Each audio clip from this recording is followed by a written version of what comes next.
Assalamualaikum warahmatullahi wabarakatuh. Perkenalkan, kami dari kelompok 2 dan kami akan menjelaskan perkembangan Pancasila dari masa ke masa. Baiklah, alangkah baiknya kami perkenalkan diri kami terlebih dahulu.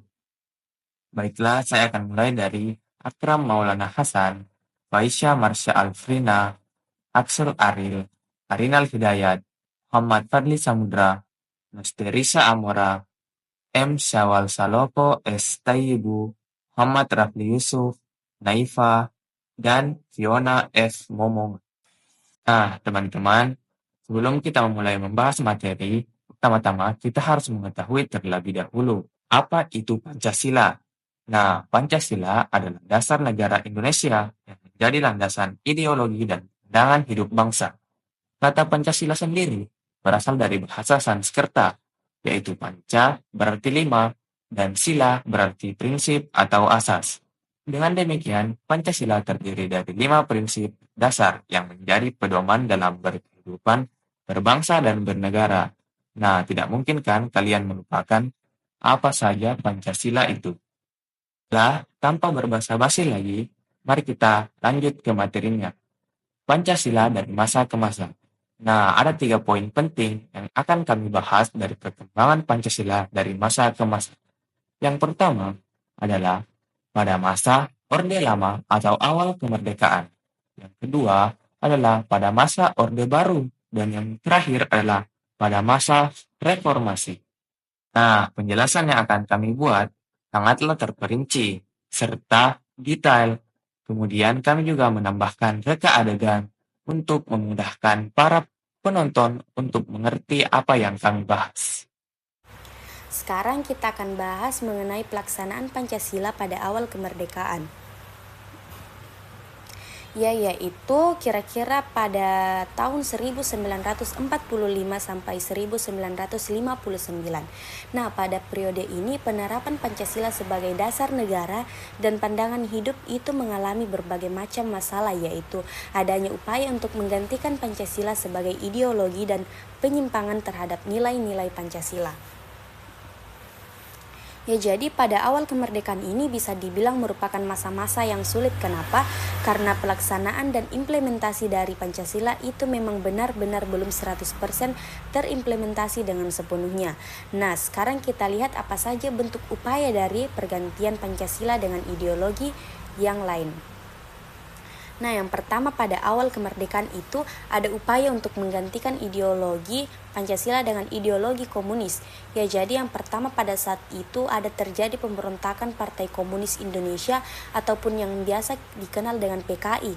Jadi pemberontakan ini terjadi di Madiun pada tanggal 18 September 1948.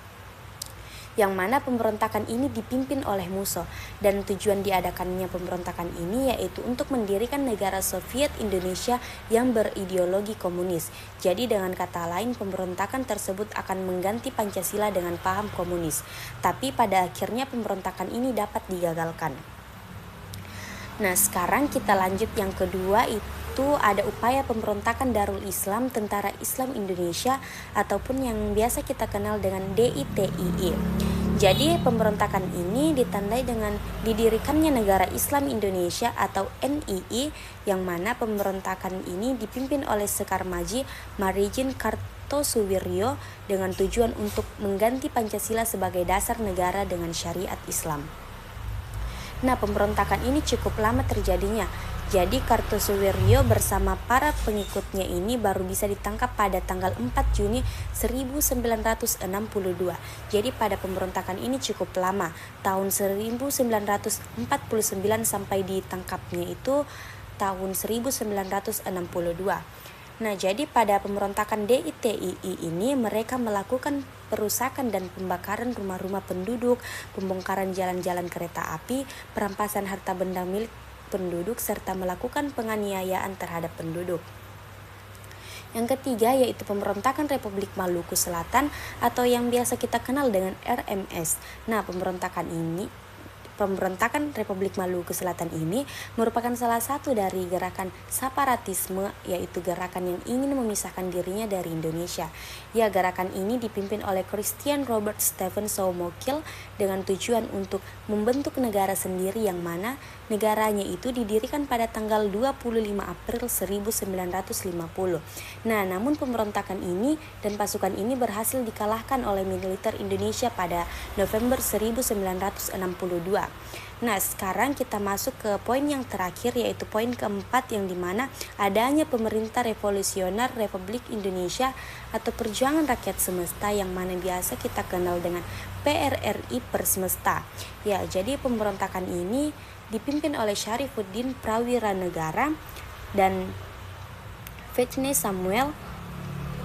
Nah, pemberontakan ini merupakan sebagai upaya ataupun bentuk koreksi untuk pemerintahan pusat pada saat itu, yang mana pada saat itu pemerintah pusat dianggap telah melanggar undang-undang pemerintahan yang sentralistik, sehingga pembangunan di daerah menjadi terabaikan dan menimbulkan ketidakadilan. Jadi terjadinya pemberontakan ini pada saat itu merupakan sebagai salah satu bentuk amarahnya masyarakat karena pemerintah pusat tidak adil pada saat itu. Nah, dari sini kita dapat mengambil kesimpulan bahwa perwujudan nilai-nilai Pancasila secara murni dan konsekuen dalam kehidupan bernegara itu selalu mengalami pasang surut. Bahkan dalam pemerintahan Orde Baru pun juga seperti itu. Dan terdapat kelebihan dan kelemahannya terhadap penerapan Pancasila maupun Undang-Undang Dasar tahun 1945. Nah, selanjutnya kita akan melanjutkan materi masa Orde Baru. Masa Orde Baru dimulai pada saat peristiwa G30S PKI. Kondisi Indonesia yang semakin parah dan tak kunjung ada penyelesaian membuat masyarakat menganggap presiden tidak mampu lagi menangani kericuhan akibat pemberontakan Partai Komunis tersebut. Atas tuntutan rakyat, Presiden Soekarno akhirnya menunjuk Letjen Soeharto untuk mengambil tindakan dalam rangka menjamin keamanan, ketenangan, dan stabilitas pemerintahan melalui Surat Perintah 11 Maret 1966 atau yang biasa kita tahu sebagai Super Semar. Hal inilah yang menjadi awal berakhirnya pemerintahan Orde Lama hingga demokrasi terpimpin resmi berakhir dengan turunnya Insinyur Soekarno sebagai presiden yang digantikan oleh Presiden Soeharto. Nah, masa Orde Baru ini dimulai pada tahun 1966 hingga 1998. Pancasila digunakan sebagai alat legitimasi kekuasaan oleh pemerintah di bawah Presiden Soeharto. Pancasila dijadikan ideologi tunggal melalui ketetapan MPR, sehingga semua organisasi wajib berasaskan Pancasila. Meskipun sering dianggap hanya formalitas dan propaganda, Pancasila dipakai untuk menjaga stabilitas politik, menekan posisi, dan memusatkan kekuasaan. Tapi implementasinya sering bertentangan dengan nilai-nilai demokrasi dan kebebasan.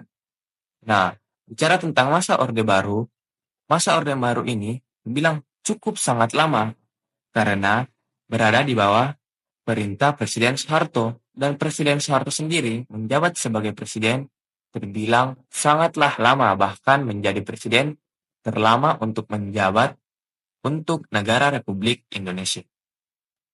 Nah, setelah masa Orde Baru, muncullah masa reformasi. Masa reformasi ini lahir dengan tujuan untuk menciptakan pembaruan atau sebuah sistem baru yang mampu menata kehidupan bermasyarakat, berbangsa, dan bernegara ke ranah yang lebih baik. Setelah Soeharto mundur dari jabatannya, posisi tersebut digantikan oleh B.J. Habibie. Dalam pemerintahannya, Presiden Habibie mengeluarkan Undang-Undang Nomor 9 Tahun 1998 tentang kemerdekaan, menyatakan pendapat di muka umum, dan lain-lain. Hal tersebut sebagai upaya memperbaiki sistem pemerintahan sebelumnya. Selain itu, Presiden Habibie juga memperbaiki sistem ekonomi dan mereformasi bidang politik dan hukum.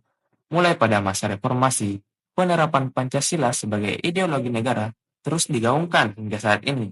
Tidak hanya itu, upaya penggantian ideologi Pancasila dengan ideologi lainnya juga berkurang.